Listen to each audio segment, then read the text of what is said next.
Pemirsa, DPR RI resmi mengesahkan revisi Undang-Undang TNI dalam rapat paripurna DPR ke-15. Ketua DPR Puan Maharani meminta publik tidak berburuk sangka dan menegaskan prajurit aktif tetap dilarang berbisnis dan berpolitik. Sekarang tibalah saatnya kami meminta persetujuan fraksi-fraksi terhadap rancangan undang-undang tentang perubahan atas Undang-Undang Nomor 34 Tahun 2004 tentang Tentara Nasional Indonesia. Apakah dapat disetujui untuk disahkan menjadi undang-undang? Terima kasih.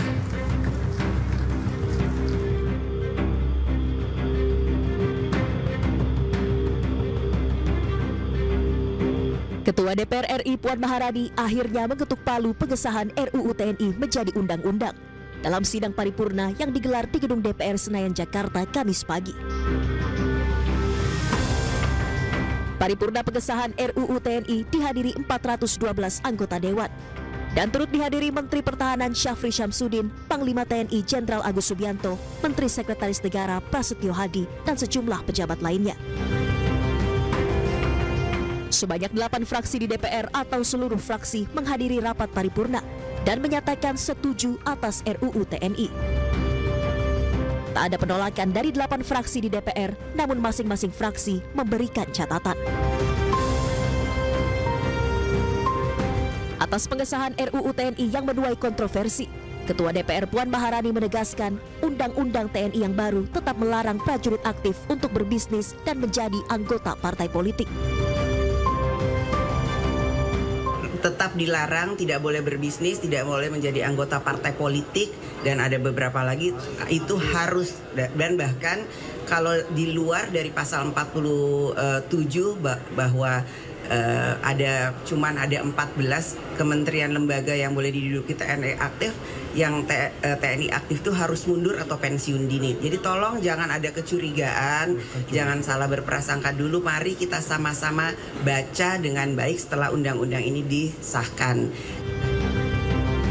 Dalam RUU TNI yang telah disahkan, perubahan yang paling menjadi sorotan adalah jabatan TNI aktif di Kementerian Lembaga Sipil, yakni TNI aktif kini bisa menjabat di 14 kementerian lembaga. Batas usia pensiun juga diatur berdasarkan kepangkatan, yakni paling tinggi 63 tahun untuk perwira tinggi bintang 4 dan dapat diperpanjang hingga 2 kali. Dari Jakarta, Tim Liputan iNews melaporkan.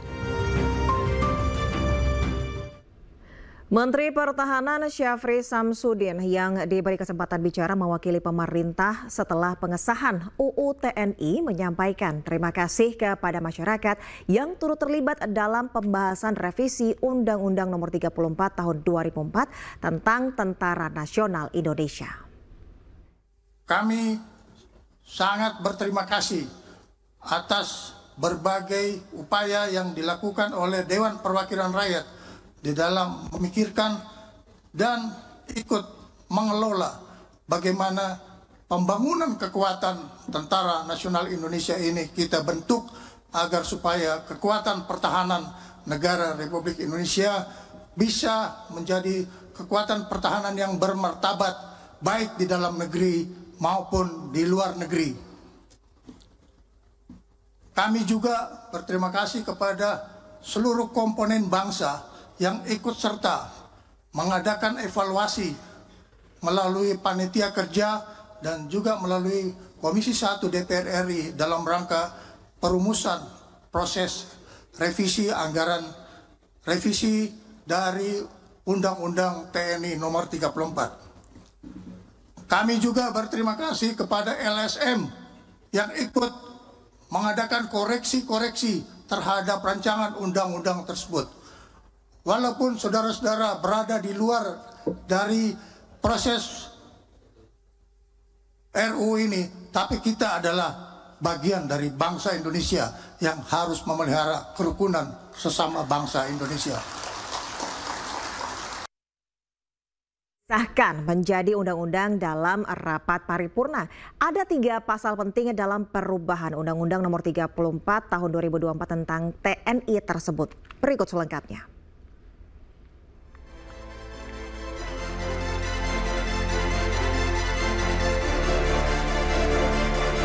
Ada sejumlah pasal yang disorot dalam Undang-Undang TNI. Di antaranya ada di pasal 7, yakni ada penambahan 2 tugas baru TNI dalam operasi militer selain perang. Dari yang sebelumnya 14 kini menjadi 16. Di antaranya adalah membantu dalam upaya menanggulangi ancaman siber dan membantu dalam melindungi serta menyelamatkan warga negara serta kepentingan nasional di luar negeri.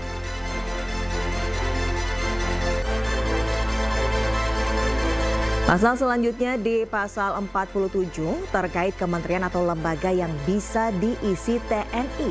Ada penambahan posisi jabatan publik yang bisa diisi TNI aktif yang sebelumnya 10 menjadi 14. Penambahan kementerian lembaga yang bisa diduduki TNI diantaranya Badan Nasional Pengelola Perbatasan BNPB, Badan Penanggulangan Bencana, Badan Penanggulangan Terorisme, Badan Keamanan Laut, dan Kejaksaan Republik Indonesia, Jaksa Agung Muda bidang tindak pidana militer.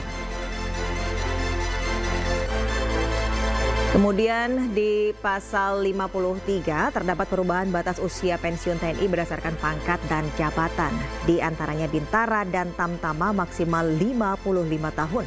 Perwira sampai pangkat kolonel maksimal 58 tahun, perwira tinggi bintang 1 maksimal 60 tahun, perwira tinggi bintang 2 maksimal 61 tahun, perwira tinggi bintang 3 maksimal 62 tahun, perwira tinggi bintang 4 batas usia pensiun maksimal 63 tahun dapat diperpanjang maksimal 2 kali atau 2 tahun sesuai keputusan Presiden.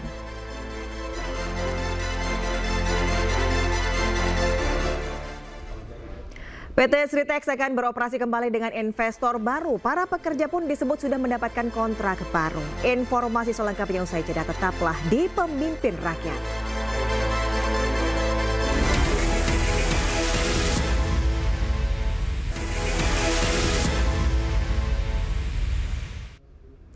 Pemirsa, iNews Media Group bersama Kementerian Infrastruktur dan Pembangunan Kewilayahan serta Korlantas Polri melepas tim peliputan mudik 2025.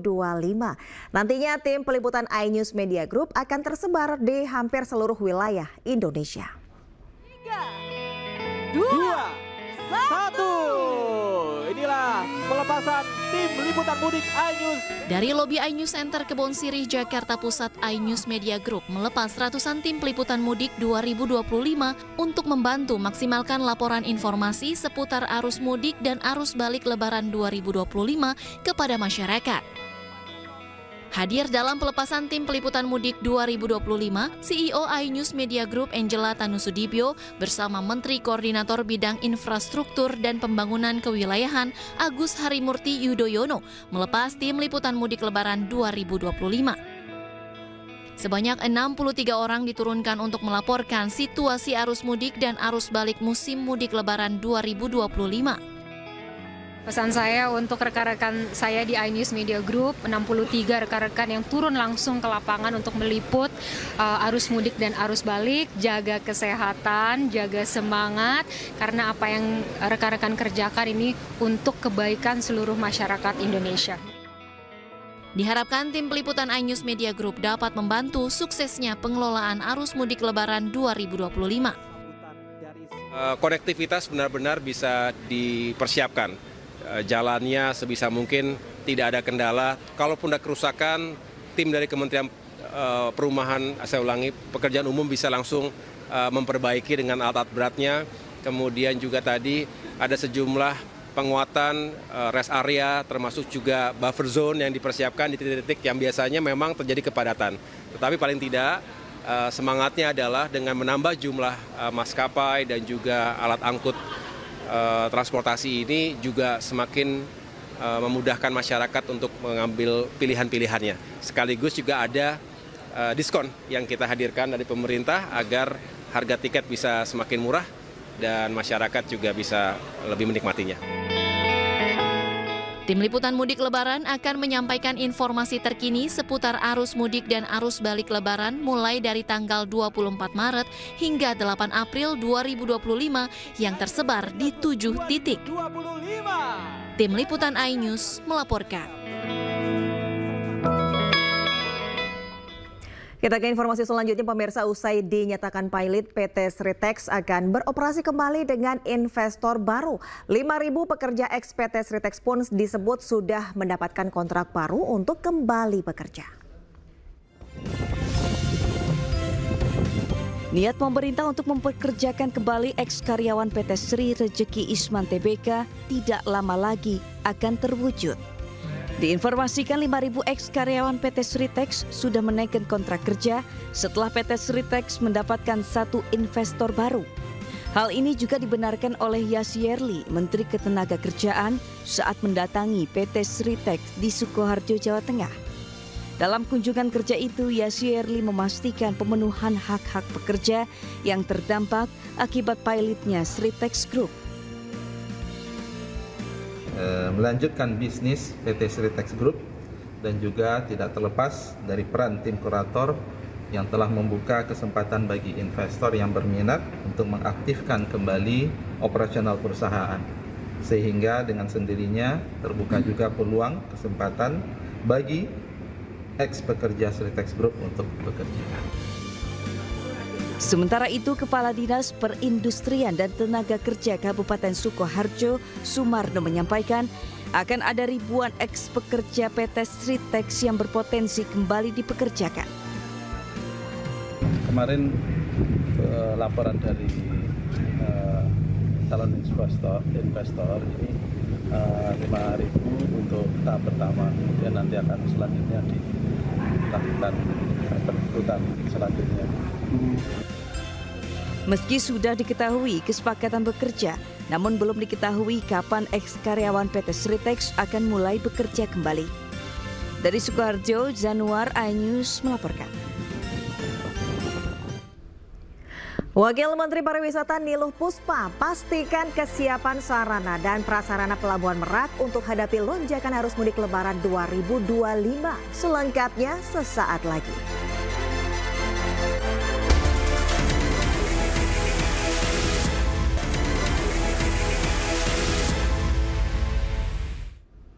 Anda kembali di Pemimpin Rakyat. Pemirsa, Wakil Menteri Pariwisata Niluh Puspa melakukan peninjauan ke Pelabuhan Merak. Hal ini untuk memastikan kesiapan pelabuhan dalam menghadapi lonjakan penumpang jelang arus mudik Lebaran 2025. Jelang arus mudik Lebaran 2025, Wakil Menteri Pariwisata Niluh Puspa meninjau Terminal Eksekutif Pelabuhan Penyeberangan Merak di Kota Cilegon, Banten. Dalam kunjungannya, Niluh mengecek sarana dan fasilitas untuk kebutuhan penumpang seperti kondisi ruang menyusui untuk pemudik yang membawa bayi hingga memeriksa kondisi toilet bagi para penumpang kapal. Tak hanya di terminal eksekutif, pengecekan juga dilakukan di dermaga reguler dan melihat pantauan kamera pengawas di sentral monitoring arus lalu lintas di seluruh area pelabuhan hingga pengawasan di jalur masuk pelabuhan. Kita sudah memastikan kesiapan menghadapi libur Lebaran 2025, yang mana ini kan selalu jadi bahan pemberitaan karena padat, kemudian arus macet di gerbang masuk. Memang kita butuh buffer zone sebenarnya untuk meningkatkan kenyamanan dari pengguna pelabuhan ini supaya tidak ada antrian yang panjang. Wakil Menteri Pariwisata juga mengingatkan kepada para pemudik yang menggunakan kapal agar dapat memesan tiket jauh-jauh hari sebelum jadwal keberangkatan agar tidak terjebak kemacetan ataupun kepadatan saat tiba di pelabuhan. Dari Cilegon, Banten, Iskandar Nasution, iNews melaporkan. Wakil Presiden Gibran Rakabuming Raka mengajak siswa di Kalideres, Jakarta Barat untuk gunakan AI. Hal ini bertujuan untuk meningkatkan proses belajar mengajar, guna meningkatkan kreativitas dan produktivitas. Ya, informasi ini sekaligus menutup Pemimpin Rakyat hari ini. Saya Desvita Bionda dan kerabat kerja yang bertugas pamit undur diri. Pemimpin Rakyat, pemimpin beraksi, rakyat awasi. Sampai jumpa.